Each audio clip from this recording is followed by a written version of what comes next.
जन दरबार न्यूज आपको रखे आगे। नमस्कार, आप देख रहे हैं जन दरबार न्यूज और मैं हूं आपके साथ तनु बालियान। बुलेटिन की शुरुआत करेंगे देश की राजधानी दिल्ली से। आपको बता दें, दिल्ली की मुख्यमंत्री आतिशी छठ पूजा की तैयारियों का जायजा लेने ITO स्थित यमुना घाट पहुंची। मुख्यमंत्री आतिशी ने इस दौरान कहा, आज शहर में 1000 से ज्यादा जगहों पर छठ घाट बनाए जा रहे हैं। हमारे सभी मंत्री और विधायक छठ घाटों का लगातार निरीक्षण कर रहे हैं। मैं भाजपा से आग्रह करती हूं कि छठ पूजा पर राजनीति ना करें। जैसा कि हम लगातार देख भी रहे हैं कि दिल्ली के अंदर छठ पूजा को लेकर राजनीति लगातार हो रही है और बीजेपी आम आदमी पार्टी पर हमलावर नजर आ रही है, तो आम आदमी पार्टी भी बीजेपी पर हमलावर नजर आ रही है। और क्या कुछ कहा है मुख्यमंत्री आतिशी ने, आइए आपको सुनवाते हैं। सरकार की तरफ से जैसा कि आप सब जानते हैं, छठ का त्योहार हमारे पूर्वांचली भाइयों और बहनों के लिए सबसे महत्वपूर्ण त्योहार होता है। छठी मैया के साथ पूर्वांचली भाइयों बहनों की और अब दिल्ली के सभी लोगों की आस्था जुड़ी है। जब से दिल्ली में 10 साल से अरविंद केजरीवाल जी की आम आदमी पार्टी की सरकार बनी है, तब से जो सम्मान छठ के त्योहार को दिया गया है, शायद इससे पहले कभी नहीं दिया गया। 2014 तक पूरी दिल्ली में मात्र 60 जगह छठ की पूजा होती थी, जो सरकारी तौर पे आयोजित होती थी। लेकिन मुझे खुशी है इस बात की कि आज 1000 से ज्यादा लोकेशंस पर दिल्ली सरकार द्वारा अरविंद केजरीवाल जी के मार्गदर्शन में ऐसे शानदार छठ घाट बनाए जा रहे हैं। दिल्ली सरकार का पूरा तंत्र, चाहे जिला अधिकारी हो, चाहे इरिगेशन फ्लड कंट्रोल डिपार्टमेंट हो जो इन छठ घाट का निर्माण कर रहा है, चाहे दिल्ली जल बोर्ड हो जो जहां पे पानी का इंतजाम कर रहा है, पूरा इंतजाम दिल्ली सरकार द्वारा देखा जा रहा है। और आज मैं यहां पे आई हूं ITO पर, हाथी घाट पर, जो मुझे लगता है कि एक बहुत महत्वपूर्ण छठ घाटों में से एक है, जहां पे शायद लाखों लोग छठी मैया की पूजा के लिए आते हैं। तो पूरा इंतजाम बढ़िया चल रहा है और इसी तरह हमारे सारे विधायक, हमारे सारे मंत्री लगातार सभी छठ घाट का इंस्पेक्शन कर रहे हैं। हम बस यही उम्मीद करते हैं कि छठी मैया का आशीर्वाद सभी दिल्ली वालों पे बना रहे। जन दरबार न्यूज आपको रखे आगे। और चलिए रुक कर लेते हैं अगली खबर का। अगली खबर देश की राजधानी दिल्ली से जुड़ी हुई आपको बता रहे हैं, जहां रेलवे बोर्ड के अध्यक्ष सतीश कुमार ने छठ पूजा से पहले नई दिल्ली रेलवे स्टेशन का निरीक्षण किया। रेलवे बोर्ड के अध्यक्ष सतीश कुमार ने कहा, हम इस 13 दिनों में 7000 से अधिक ट्रेनें चला रहे हैं। इसी अवधि में हम लोगों ने पिछली बार करीब 4500 ट्रेनें चलाई थी। यदि हम केवल दिल्ली की बात करें तो 13 दिन में हम 195 ट्रेनें चला रहे हैं। आज यहां से करीब 70 गाड़ियां जा रही है। हम पर्व के लिए पहले से ही तैयारी शुरू कर दिए थे, इसलिए हम यात्रियों को स्पेशल ट्रेनें दे पा रहे हैं। हमारे यहाँ सुरक्षा एजेंसी लगी हुई है और सफाई की स्पेशल व्यवस्था भी की गई है। और क्या कुछ कहा है रेलवे बोर्ड के अध्यक्ष सतीश कुमार ने, आइए आपको सुनवाते हैं। 13 दिनों में करीबन 7726 ट्रेनें चला रहे हैं और इसी अवधि में पिछली बार हम लोगों ने करीबन 4500 ट्रेनें चलाई थी। और यदि हम केवल दिल्ली की बात रहें तो करीबन 195 ट्रेनें हम लोग 13 दिन में चला रहे हैं। और इसमें एक बात और बताना चाहते हैं कि पिछले वर्ष से इस वर्ष करीबन 10 ट्रेनें रेगुलर वे में बढ़ गई हैं। तो यदि देखें तो 190, 195 प्लस 130 करीबन 325 ट्रेनें हम लोग चला रहे हैं। और रोजाना करीबन 15 से 16 स्पेशल अनाउंस ट्रेन हैं जो पहले से जिसमें यात्री रिजर्वेशन करा सकते थे। और इसके अतिरिक्त आवश्यकता के अनुसार हम ऑन डिमांड अनरिजर्व गाड़ियां भी चला रहे हैं, जिससे यहाँ पर जैसे आज करीबन 70 गाड़ियां यहाँ से जा रही हैं। उसमें करीबन 16 तो स्पेशल ट्रेनें हैं, 4 हम लोग अनअनाउंस ट्रेन अनरिजर्व भी चला रहे हैं और बाकी गाड़ियां यहाँ से चल रही हैं। सर, हर साल छठ होता है, तो आपको अनुमान था कि जितने यात्रियों की संख्या आई है उतनी यात्रियों की संख्या आप देखिए व्यवस्था को लेकर आते हैं। हाँ, व्यवस्था को लेकर हम संतुष्ट हैं, क्योंकि हम लोगों ने इन स्पेशल समय के लिए हम लोग पहले से अपने रेकों की तैयारी करीबन हम लोगों ने मार्च माह से अप्रैल माह से ही तैयारी शुरू कर दी थी।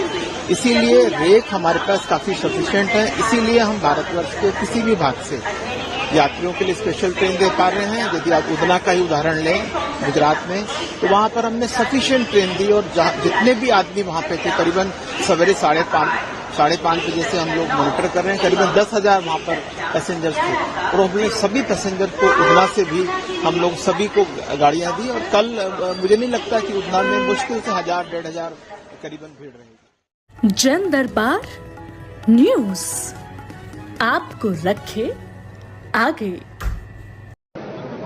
लगातार रेस्क्यू अभियान जारी है। और रुक कर लेते हैं अगली खबर का। आपको बता दें, उत्तराखंड के अल्मोड़ा से बड़ी खबर सामने आ रही है। उत्तराखंड के अल्मोड़ा में सोमवार सुबह 8 बजे यात्री बस 150 फीट गहरी खाई में गिर गई। हादसे में 36 लोगों की मौत हो गई, जबकि 6 लोग घायल हुए हैं। हादसा अल्मोड़ा में कूपी के पास हुआ। बस में 42 यात्री सवार थे। पुलिस के मुताबिक मृतकों की संख्या और बढ़ सकती है। हादसे की वजह का पता नहीं चला है। बस मोड़ पर अनियंत्रित होकर गिर गई। कुमाऊं मंडल के आयुक्त दीपक रावत ने बताया, बस नदी से करीब 10 फीट पहले पेड़ में फंसकर रुक गई। खाई में गिरने के दौरान झटके से कई यात्री खिड़कियों से बाहर जा गिरे। बस किनाट से रामनगर जा रही थी। उससे थोड़ी देर पहले सूचना, मतलब लगभग आधा पौन घंटा पहले, थाना सल्ट अल्मोड़ा जिले का है, वहां पे मारचूला के पास एक बस के खाई में गिरने की सूचना है।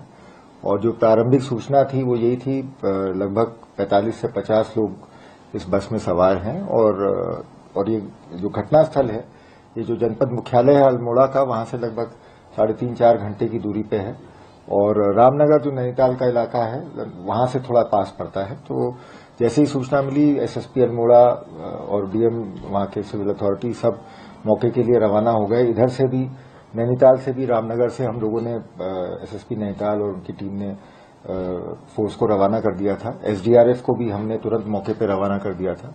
मेरी स्वयं जैसे ये सूचना आई तो तुरंत अल्मोड़ा से बात हुई और डीआईजी कुमाऊं से बात हुई और उनको भी मैंने सारा यही जो मतलब जो फोर्स वहां भेजनी थी रेस्क्यू और रिलीफ के लिए, उसके बारे में जानकारी भी दी और ये भी उनको बताया कि मेडिकल टीम्स को भी तुरंत रवाना किया जाए और रेडी रखा जाए, कि क्योंकि घायलों की संख्या अगर अधिक है तो उनको तुरंत वहां से मतलब भेजा जाए।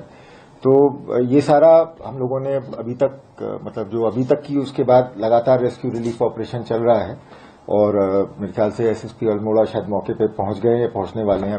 मैंने जानकारी लूंगा इसके बाद। तो गंभीर घटना है निश्चित रूप से, और बहुत समय के बाद इतनी बड़ी संख्या में हमारे प्रदेश के नागरिक इस तरह से एक्सीडेंट में कैजुअल्टी हुए हैं। और घटना की संवेदनशीलता को देखते हुए मैंने तुरंत माननीय मुख्यमंत्री जी को भी अवगत कराया था और उनके भी जो दिशा निर्देश थे उसी के हिसाब से हमने ये रेस्क्यू और रिलीफ की कार्रवाई सारी की गई है। और घटना की गंभीरता को देखते हुए शासन स्तर पर माननीय मुख्यमंत्री जी द्वारा कुछ कठोर कदम भी उठाए गए हैं। संभवतः इसमें जो 2 जनपद के ARTO हैं उनके खिलाफ निलंबन की कार्रवाई की गई है। सरकार द्वारा मृतक लोगों को 4 लाख के मुआवजे की घोषणा की गई है, घायलों को 1 लाख रुपए के मुआवजे की घोषणा की गई है। और जो अभी तक की मेरे पास जानकारी है, शायद माननीय मुख्यमंत्री जी भी अपने सारे कार्यक्रम रद्द करके तुरंत रामनगर जा रहे हैं और वहां से वो जाएंगे और स्वयं घटनास्थल पे और अस्पताल में जाके घायलों से मिलेंगे और घटनास्थल के बारे में और विस्तृत रूप से जानकारी देंगे। और मैं बस यही कहना चाहूंगा कि पूरी उत्तराखंड पुलिस, हमारे सारे संसाधन इस समय इस मतलब गंभीर एक्सीडेंट को लेके जो भी हमें बचाव और राहत की कार्रवाई करनी है उसमें जुटे हुए हैं। जन दरबार न्यूज आपको रखे आगे। मैं आज आप सबका आशीर्वाद मांगने आया हूं। रुक कर लेते हैं अगली खबर का। आपको बता दें, झारखंड के गढ़वा से बड़ी खबर सामने आ रही है। प्रधानमंत्री नरेंद्र मोदी सोमवार को झारखंड विधानसभा के पहले फेज में होने वाली 43 सीटों पर चुनाव के लिए गढ़वा और चाईबासा में 2 रैलियां करने पहुंचे हैं। पहली रैली गढ़वा के चेतना गांव में श्री कृष्ण गौशाला मैदान में हो रही है। यह आजादी के बाद गढ़वा में पहली बार किसी प्रधानमंत्री की चुनावी सभा है। प्रधानमंत्री ने इस दौरान कहा, कुछ लोग जो यहाँ बैठे हैं वो कहते थे हमारी छाती पर झारखंड बनेगा। उनकी छाती पर झारखंड बन गया, लेकिन झारखंड के कुछ नेता उनकी गोदी में जाकर बैठ गए। पीएम का इशारा लालू प्रसाद यादव और हेमंत सोरेन पर था। मोदी ने हेमंत सोरेन का नाम लिए बिना उनके और उनके मंत्रियों के भ्रष्टाचार का जिक्र किया। उन्होंने कहा, मंत्री विधायक हर कोई भ्रष्टाचार में शामिल है। एक मंत्री के घर से नोटों का पहाड़ निकला। मैंने भी पहली बार नोटों का पहाड़ टीवी पर देखा। और क्या कुछ प्रधानमंत्री नरेंद्र मोदी ने इस दौरान कहा है, आइए आपको सुनवाते हैं। मैं आज आप सबका आशीर्वाद मांगने आया हूं। आज झारखंड में हर तरफ एक ही गुंज है, रोटी बेटी माटी की पुकार। झारखंड में भाजपा एनडीए सरकार। मैं फिर से बुलाता हूं, बोलेंगे? सब बोलेंगे? रोटी बेटी माटी की पुकार। रोटी बेटी माटी की पुकार। रोटी बेटी माटी की पुकार। इस समय छठ के महापर्व का उत्साह भी चारों तरफ दिख रहा है।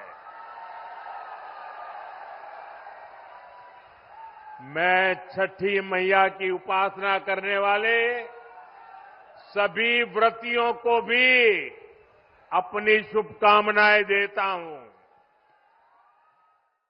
जन दरबार न्यूज आपको रखे आगे।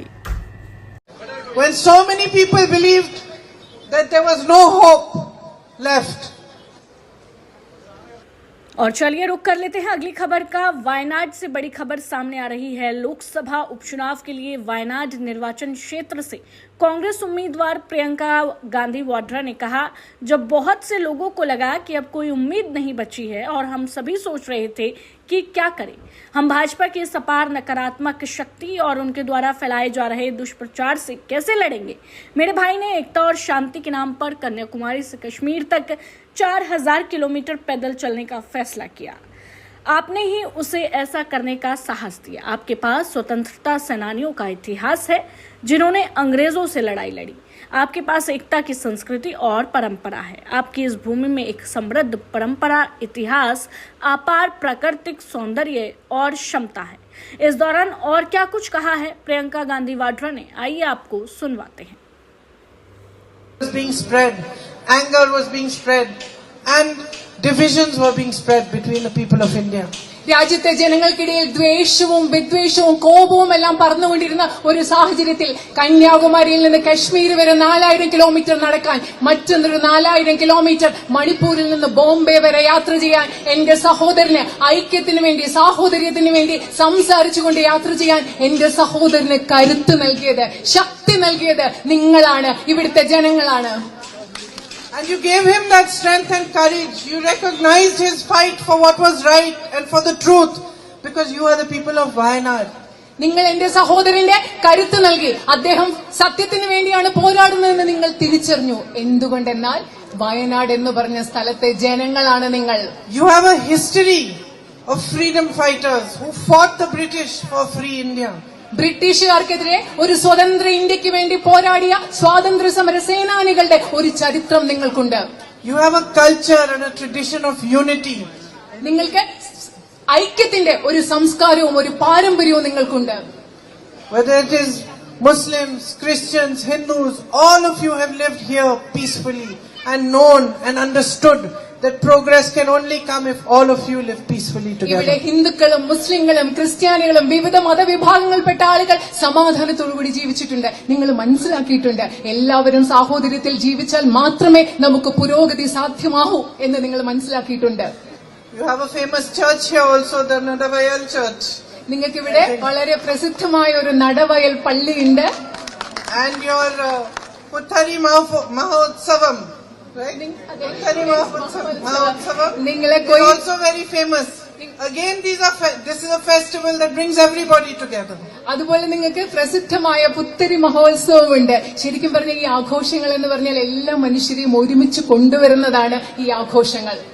This land of yours has a very rich history, a rich tradition, so much natural beauty, so much potential.